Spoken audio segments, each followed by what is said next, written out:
the former chairman of the House Intelligence Committee, my old colleague and one who joins us with an intelligence briefing. That would be Pete Hoekstra. Skyping in today. Pete, we welcome you back to America's Forum. All right, thanks, JD. Good to be with you. Pete, bottom line, in your opinion, did the president break the law by failing to inform Congress? I don't think so. I think this is an area where the president should have broad discretion. These things move relatively quickly. There's a lot of bad parts associated with this deal, but breaking the law by not informing Congress, for asking for 30 days, prior approval and all of those types of things, I don't think that's the big issue. I think the content of the agreement is what the problem is. And it is interesting, a variety of opinions. Former UN Ambassador John Bolton called this prisoner swap reckless. But let's take a listen to Defense Secretary Chuck Hagel defend the process before the cameras earlier. Take a listen. Secretary Kerry did inform President Karzai after the fact. And this was an operation, I think, as everyone recognizes, that had to be very closely held. Only very, very few people knew about this operation. We did not want to jeopardize any leaks. We couldn't afford any leaks anywhere. So, Pete, the other aspect of this officially was that there were health concerns with reference to young Mr. Bergdahl that prompted the release. In your opinion, is that just basically covered to just get this done as quickly as possible? Yeah, I think when you take a look what's happened over the last 48 hours, this has been nothing but spin from the administration, trying to put a bad deal in the best light that it could. Susan Rice, as you said, calling this an extraordinary day for America. Well, if this was an extraordinary day for America, I'd hate to see what a bad day is. Hagel saying, the immediate health concerns. Well, Bo's condition, that should have been an issue of concern for the last 5 years. He was being held by terrorists who commonly would behead people like him. The other spin that's out there, this is going to lead to more negotiations and in-depth negotiations with the Taliban. That's not going to happen. And then this morning, to cap it all off, Jay Carney says what? Well, we've got the mitigating factors, conditions. These people, we don't think will find their way back to the battlefield or into the command structure. Baloney. These people are part of the hierarchy as of today. They're back in touch and communications with the Taliban leadership. And I would expect, maybe it'll take them 12 months to get out of Qatar.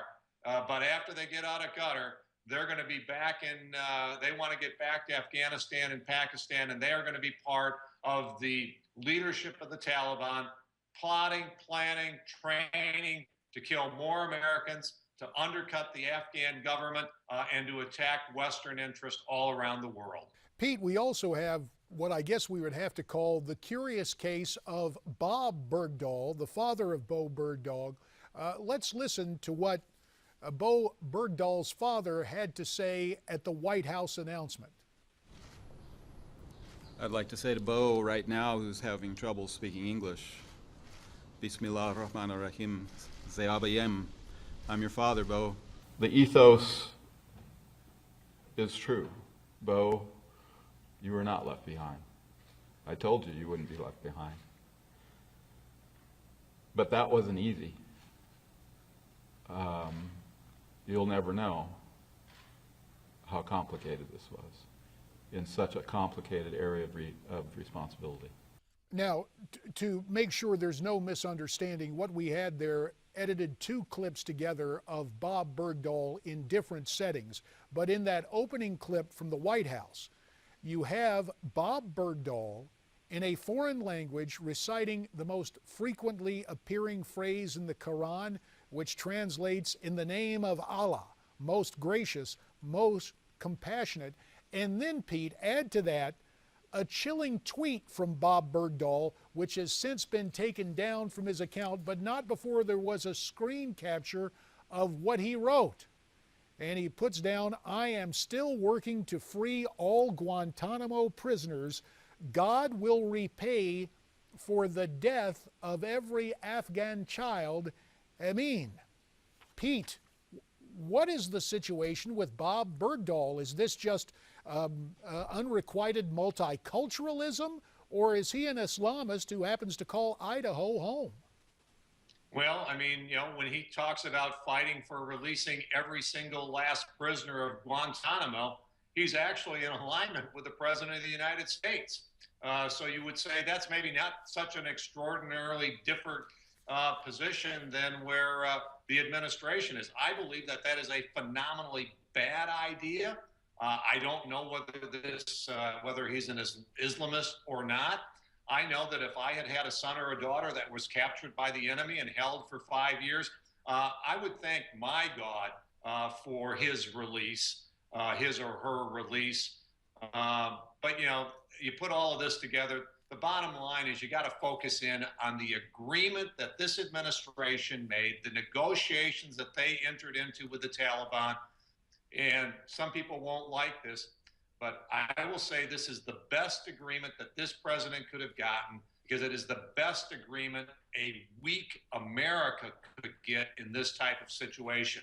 We have no negotiating leverage at all. We've announced we're leaving Afghanistan. We're saying we're going to be out of there in 2 years.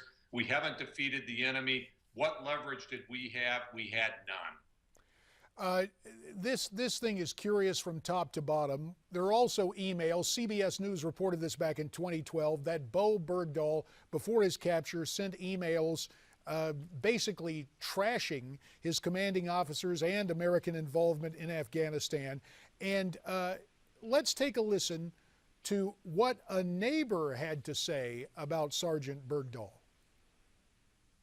Person that's not touched by Bo and his personality and his presence, and he's quite peaceful and very strong demeanor of a giving, caring person, and I couldn't help but believe that wouldn't affect the people that had him in their care.